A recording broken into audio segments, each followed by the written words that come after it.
House Republicans are demanding the Department of Justice hand over transcripts and recordings of President Biden's interviews with special counsel Robert Hur after his report called into question the president's mental fitness. The special counsel's nearly 400-page report released last week painted the president as, quote, an elderly man with a poor memory. But it also revealed Biden's mishandling of classified documents did not warrant criminal charges.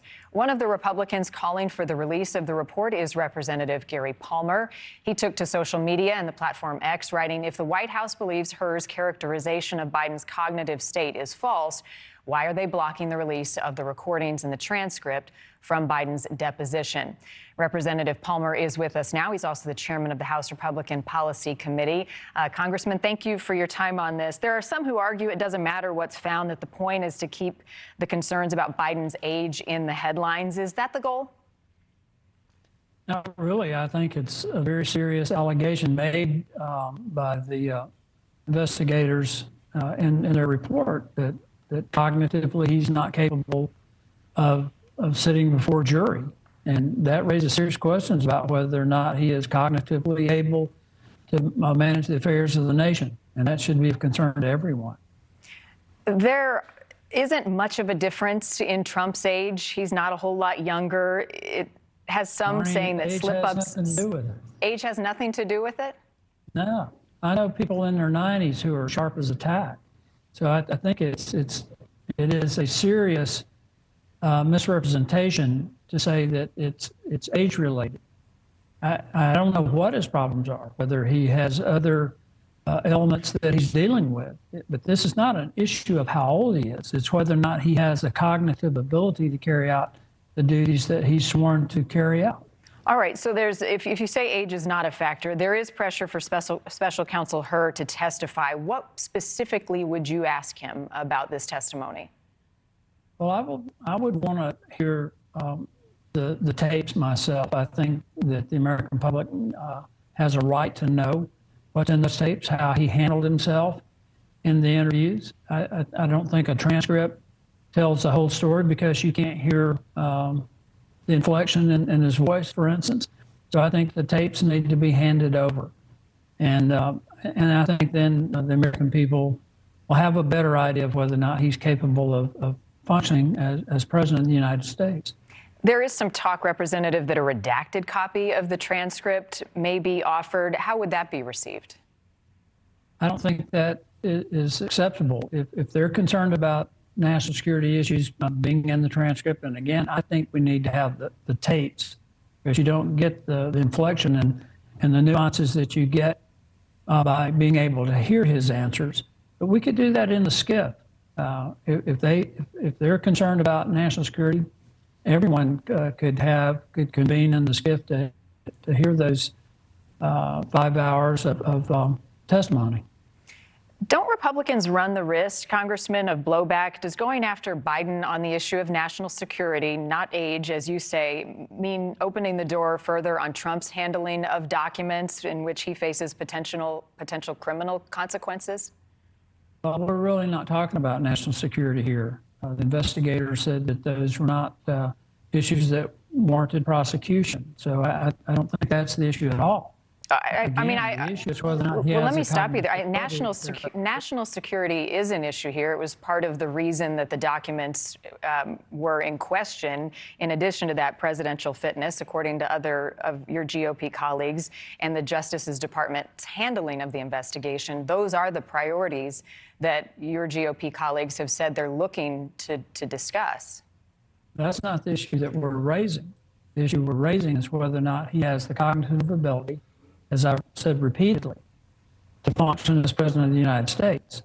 The only reason we would need to go in the SCIF is that there's information in those recordings from the interview that might compromise national security.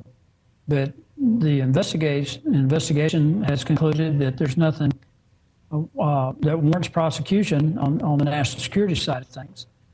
The whole issue here is whether or not he has the cognitive ability to function as president.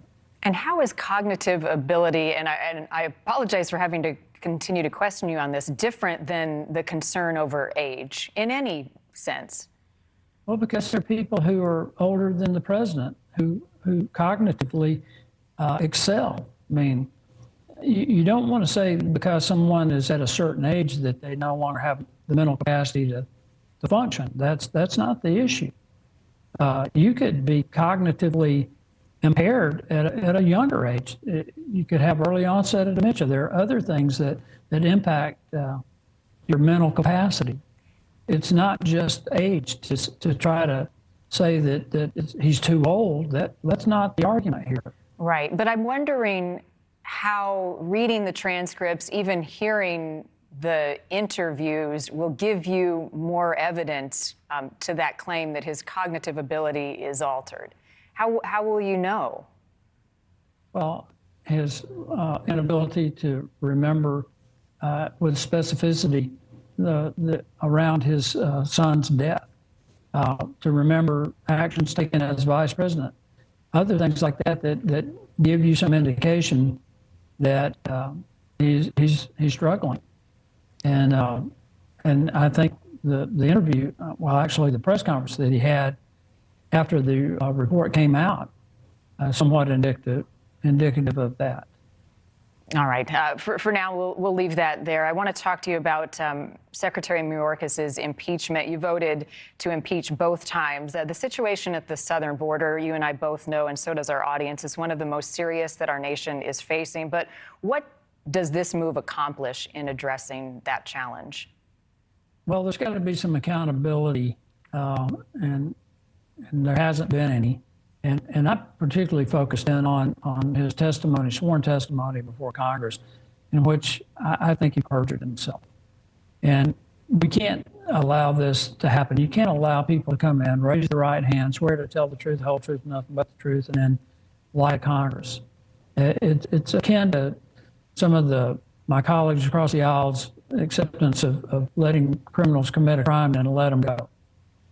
There has to be some accountability.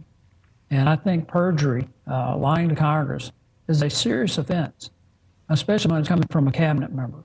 American people deserve people who will speak honestly about the issues that are of major concern, that literally are a national security concern. It's unlikely to get the votes to impeach in the Senate. What's the move then? Well, I mean, it's over if the Senate acquits him. But that's up to the Senate. And again, I think that the focus ought to be more on the veracity of testimony than just the border situation. Border situation by itself would be enough. He's obviously failed to execute the laws passed by Congress. But saying that, I think everybody needs to understand that he works for President Biden, and that he may have been actually carrying out the directives of the Biden administration. But for him to come before Congress and raise his right hand, as I said, and take an oath to tell the truth, and then lie to Congress, that's unacceptable. I don't care if you're Republican, Democrat, or walking off the street. The expectation ought to be that when you testify before Congress, you tell the truth. Representative Gary Palmer. Congressman, thank you for your time. Thanks, Marnie. The U.S. Supreme Court